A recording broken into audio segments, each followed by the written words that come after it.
Higit na masaya at nakakaingganyang pag-aralan ang science, lalo na kung aktual mo na ginagawa ang mga experiment. Ang problema, ilan sa mga paaralan ang kulang sa gamit sa kanilang mga laboratorio. Ang iba naman, wala ring mga laboratorio. High-tech na ito mga microscope ngayon, yung iba powered na rin ng electricity. Pero alam nyo ba, may nakilala kami na naka-invento ng pambihirang microscope. Ito ay swak sa mga Gen Z. Dahil gamit lang daw ang inyong mga cellphone, mas magta-transform ito at maggamit na bilang microscope. Kasama si Diego, ating silipin ko ano nga ba itong next level invention na ito.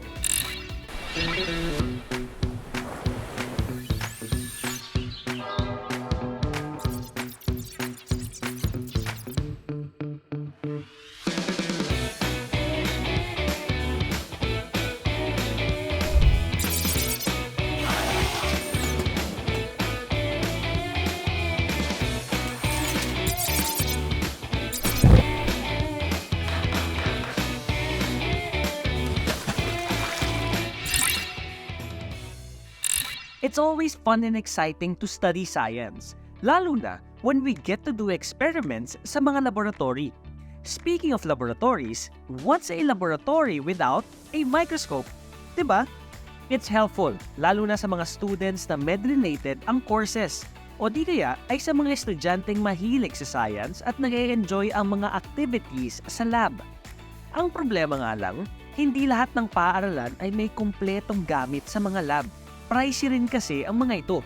Pero, itong amazing invention ng isang Pinoy, maliit man daw sa paningin, pero malaki ang matutulong sa pag-aaral ng science.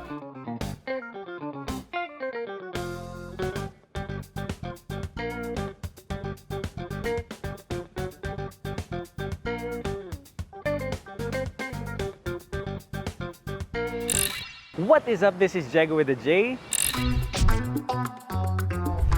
Back with another adventure packed with stories of science, technology, and innovation. Today, we're back here at the HQ or headquarters of the DOST or Department of Science and Technology, where the ideas and the minds of our DOST experts come alive.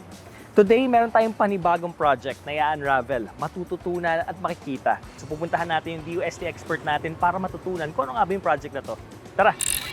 Alright, so ngayon makakasama na natin ang DOST expert natin from DOST TAPI na si Sir Roberto Versosa. So narinig po namin na meron daw kayong project kayo na ginagawa na makakatulong daw sa mga nasa medical field or yung mga gumagamit mismo ng mga microscopes. Ano po ba yung project na to, sir? Ang programa dito, ang tawag namin ay Invention-Based Enterprise Development Program. Ano po yung under doon sa program na to? Itong program na to, which is actually previous program of DOST TAPI, ito ay nagbibigay technical and financial assistance para makapag-pilot test ang isang invention para malaman yung acceptability nito sa merkado. Dito namin binibigyan ng financial assistance kung ilang number of units na kailangan ng inventor para sa kanyang invention para ma-pilot test, yun ang binibigay namin. Ano po bang pangalan ng bago yung project na to? Invention-Based Enterprise Development Program. Naka-embedded itong hybrid program dito sa bagong program namin, which we call GALING program. GALING stands for Grants and Assistance to Leverage Innovations for National Growth. Maganda kung mabibigyan na example yan ay si Jeremy. Natulungan namin siya sa kanyang pre-commercialization program para makilala yung kanyang invention. So sa ngayon, ang alam ko ay nag-start na siya ng commercialization. May mga interested na ano na siya, no, mga clients.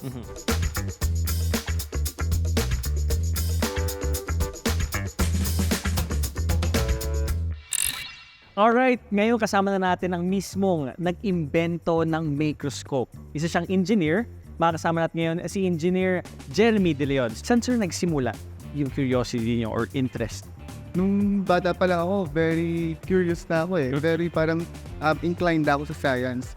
And dati nga sabi ko, gusto maging scientist. Gusto maging inventor, parang gano'n. So ngayon sir, paano nagsimula yung paggawa niyo nung microscope? Very interesting kasi nag-start siya sa TikTok competition ng DOST. Tapos, ang goal lang nun is makapag-provide ng DIY ng mga innovation sa bahay na pwedeng gayahin or copy ng mga nanonood sa TikTok. Tapos, meron tayong ginawa yung laser pointer na microscope. I-disassemble mo lang yung laser pointer, merong lens doon, ilalagay mo sa clip, tapos ilalagay mo sa phone, tapos yun na, meron ka ng microscope.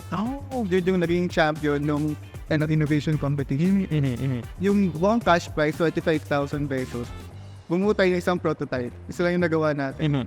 Tapos, kinost natin sa TikTok. Sabi natin, kailangan ko ng support nyo, i-share nyo, i-like nyo, tapos mag-comment kayo kung paano natin siya magagawa. Ang dami na nag-comment, ang sabi nila, bakit hindi ka mag-apply sa DOST or ipakita mo sa DepEd, ipakita mo sa mga school para mag-pondo.